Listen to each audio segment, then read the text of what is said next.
Why does your scanner show the P1289 engine code? What does it mean?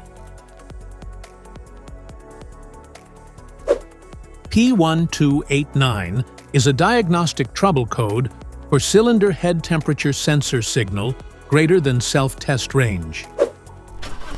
It indicates that the cylinder head temperature sensor signal is higher than the self-test range.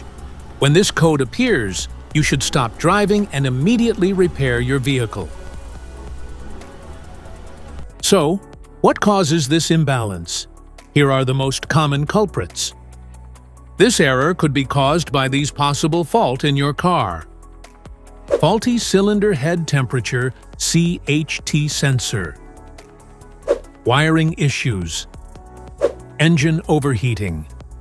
Cooling system malfunction. Failed ECM. Each DTC code corresponds to a specific issue in your vehicle.